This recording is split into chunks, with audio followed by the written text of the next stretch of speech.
महाकवि कालिदास जी का निबंध आपको लिखवाया था। आज इस क्लास में आदि कवि वाल्मीकि जी के बारे में मैं आपको बताने जा रही हूँ। यह निबंध बहुत ही इम्पोर्टेंट है, तो ये इस निबंध को भी तैयार कर लीजिएगा आप लोग।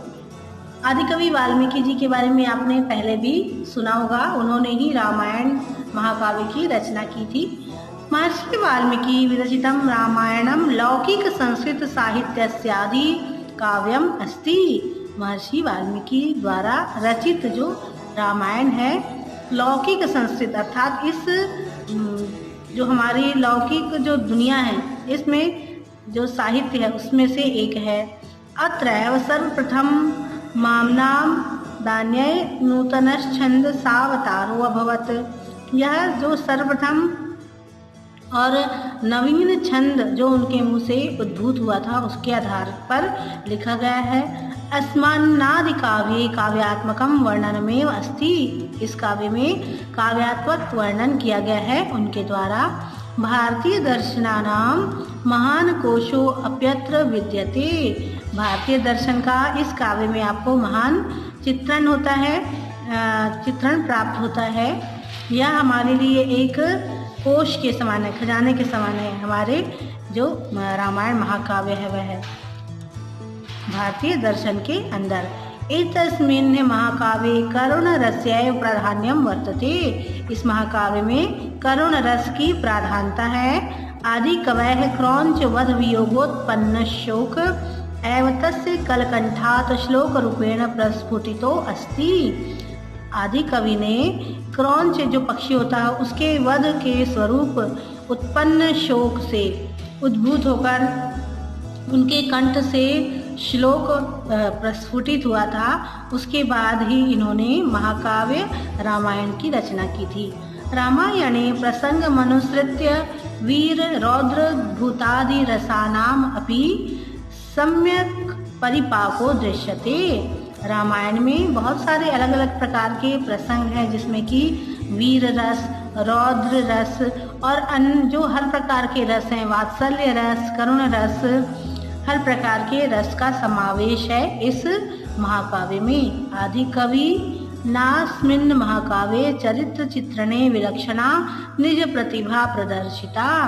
आदि कवि का इस महाकाव्य में जो चरित्र चित्रण उन्होंने किया है वह विलक्षण है और उनकी प्रतिभा का प्रदर्शन उन्होंने किया है।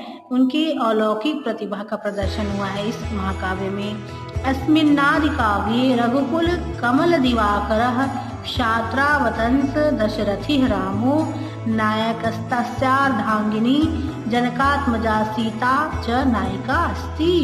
इस काव्य में रघुकुल जो रघुकुल है उसके कमल दिवाकर अर्थात उनके सूर्य जो उनका सूर्य नक्षत्र के थे उनके और उनका जो काल था और उनका जो सूर्य के समान जो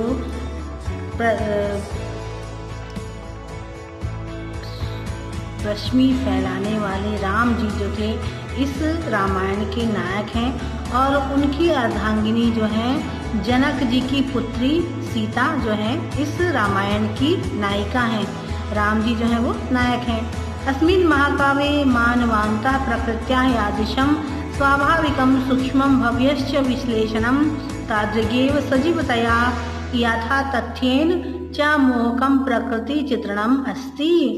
इस महाकाव्य में मानव के साथ साथ ही प्रकृति का भी स्वाभाविक और सूक्ष्म रूप से विश्लेषण किया गया है। इसकी प्रकृति की भव्यता को दर्शाया गया है जो कि सजीव रूप से हमको ऐसा प्रतीत होता है कि सजीव रूप से उसका चित्रण किया गया है। प्रकृति का चित्रण बहुत ही मोहक रूप में किया गया है इस महाकाव्य में।